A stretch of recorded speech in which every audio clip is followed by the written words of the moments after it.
We're here today with Ken Sipe of Gradleware and Matthew McCullough of Ambient Ideas, and the topic of discussion is build automation systems. So what are your thoughts? It's where things are headed. Well, build automation is projects have been around for as long as computers have been around, and there's always been a need to build. The automation around that has been a need that's always been there, really. But certainly we're working in tools in the Java ecosystem that seem to be aging. That's true. And I think even a meta concern about that is we are more attentive, perhaps even hyper-attentive, to not doing the mundane things. We're trying to squeeze value out of the software engineers that we hire and trying to have them, where possible, work on the most intelligent work and, where possible, move off the boring stuff to robots, if you will. Certainly. There's certainly no business added value for most companies around the build automation process, right? It's trying to build somewhat of a factory that's in the virtual space, that is, of creating product, and our product is software. And well, in fact, I would say that the value is actually just shifted up a level. So at the developer levels themselves, they've never really perceived building as value creation. It's a means to an end. The end is the binary or the product that we're going to ship. But I would say that the level of management and IT infrastructure above it does recognize that if we can get it faster, if we can get it more consistent, if we can get it without human intervention so I don't have to ring up the person with a name to make this happen, they receive value, but in the end, the binary product is supposed to be the same thing that they got from the human in the past. Right, right. Yeah, in fact, if we bring it back around to build automation, the question at hand, the initial question at hand, there's always been this need or interest of a toolsmith. Well, that's the term we gave it for years. But those needs have been so well known and understood now that we've commoditized that. We're like, you know what, and which I think goes to your point, is it's commoditized, we're raising it up a level. To the extent that we're going to eventually be talking, probably in a few minutes, about continuous delivery, which is kind of the holy grail of software development. And the toolsmith, on your point, just a thought that I had about that, has, as you said, evolved or stepped up a level. That was the person writing XML or .sh file, and that was the low-level product that they delivered. They might have even changed version numbers on things, pressed buttons to send it into source code control. They might have closed and opened defects. That was kind of something that was in the right space for that person. And I think the next level that we're looking at is they become more the conductor of the orchestra, so to speak. The notes are still being played, the binaries are still being produced, but instead of running around and beating on the drum and doing the xylophone and so on, they're actually up there, actually just kind of watching the process go. Someone still needs to guide it, and there still needs to be a coordinated effort. It could be a Gradle build script in that case. And those things still happen, but he's now controlling them as if they're functions, as opposed to being down at their level, individually just flipping those switches. Yeah, that's great. Well, let's talk a little bit further in detail regarding there's two principal build solutions now in the Java ecosystem. There's Ant and there's Maven. And then there's a newcomer, Gradle, which I'm sure you're very familiar with, Ken.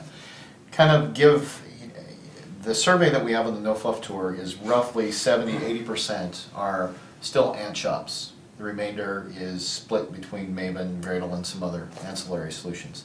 Kind of give us your overview, the both of you, if you would, kind of the landscape, where you see it now, where you see it going as we progress on and realize the importance of this space. Sure, yeah, absolutely. So Ant's been around for a very long time, and it's kind of shown its age, but yet for organizations that feel like they need full control, and there are times when that seems necessary, they still gravitate to that, which is why there's such a large market still in the Ant space.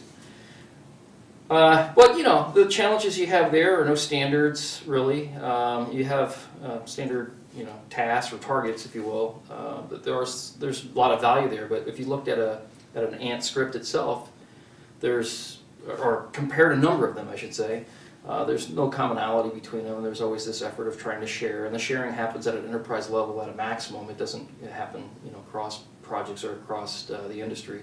Everyone is as unique as a snowflake, and that's Yeah. not necessarily. That's actually a good comparison. I mean, you know, the standard way of starting your a project, if you're going to use Ant, is to copy your build.xml file from a previous and start from there, A right? little organic With a growth little wave. shapes the crystal as it grows out to the edges. Yeah, so maybe a good comparison would be one of those little Japanese trees, the bonsai trees. Yeah, you prune it. You prune it till you get your unique That's right. shape. Yeah. That's right. And then, you know, Maven comes along and adds a tremendous amount of value. It really does. It was really a step up, and in that it started to define some sensible defaults. Hey, we can agree that, you know, a project layout is not critical. We can just agree that this makes sense and then standardize on that.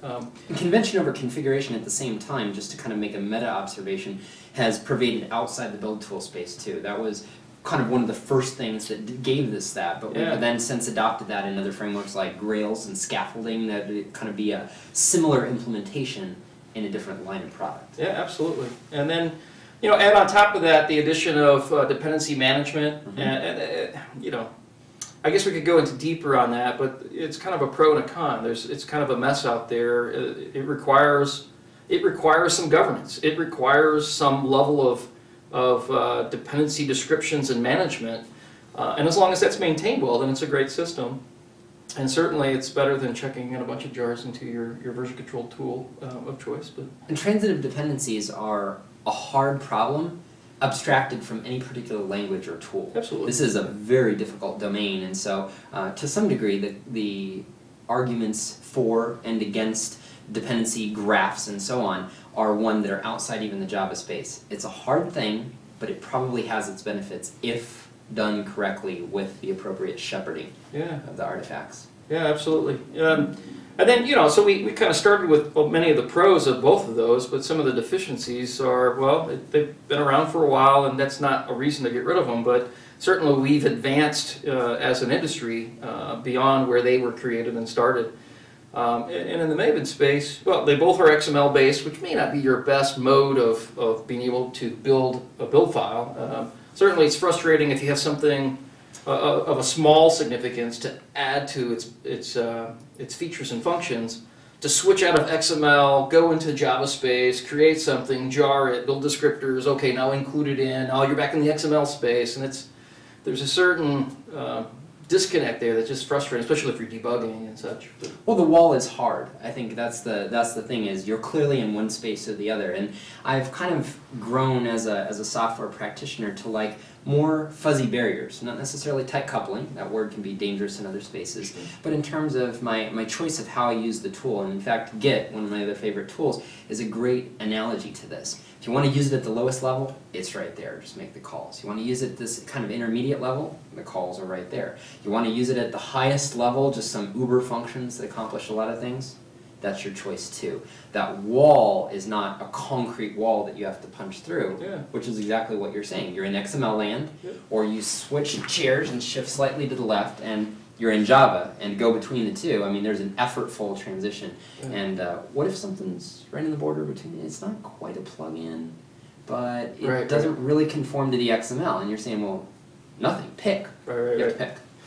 Right, yeah, and on top of that, I mean, within the Maven space, there's a defined life cycle, and within that, I really saw that, and I think a lot of people see that as a value add. I initially did as well, but the one real struggle there is that there's not a DAG created. There's not an object graph relationship that's managed there. So we start to play tricks in that space. If you needed to add some extra functionality, and it was something that needed to happen before compile, but it didn't really make sense as this given name, then you start, well, I'll fit it in. There's no pre-compile phase. Yeah, we'll do this, right? And so you start to kind of, you're starting to see things beyond where the originators or the creators of the system saw it going, right? And it doesn't match the name, but it matches the intent, so you start to do that. And then you start to have a number of things within one phase that need to happen, all three of these things, and you can order them, but there's really no dependency description between those things. And so you start to see a lot of breakdown of what is possible in that space. And so, you know, along comes Gradle, which I think is going to be huge eventually when people realize what it brings to the table. It brings some of the conventions of Maven along with some of the power and the ability to do anything you want to do that Ant provides, the control that people need. So there's a lot of huge benefits on top of, and we could go through an endless list, right? I mean, certainly... building off the benefits of, to put it succinctly, I think as I see it, being a long-time Maven user and proponent is building off of most of the strong points and walking away from the ones that just didn't work all that well. Yeah. Taking the best, building on it, and things like the life cycle being this hard limit. As a default, maybe. As absolutely this is the 12 commandments or 23 as the steps maybe there's some room for some other unique builds in there. And so that uniqueness creeps back in and you say, well, wait a minute, you're riffing on uniqueness being a little bit bizarre, but they are unique. What I think you want to do is keep some sort of core standard and let the uniqueness happen on the fringes. You don't want the uniqueness to pervade the entire system so that it's custom. That's the danger.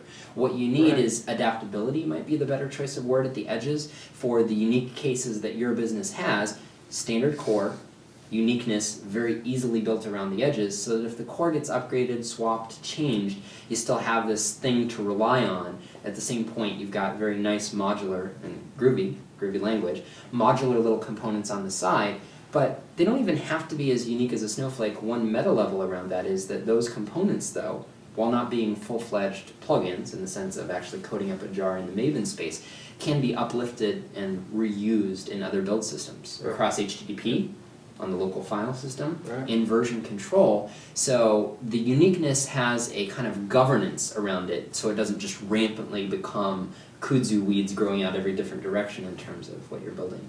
Right, yeah. So it's a balance. I think that's the right word, is it's a balance. Take the best, leave the things that didn't quite work behind. Sounds good. Well, gentlemen, thank you for your time. Once again, this is Ken Sipe with Gradleware and Matthew McCullough for Ambient Ideas. Check them out on the No Fluff Just Stuff tour or UberConf, which is coming up July 12th through the 15th. Thank you, gentlemen. Thank you.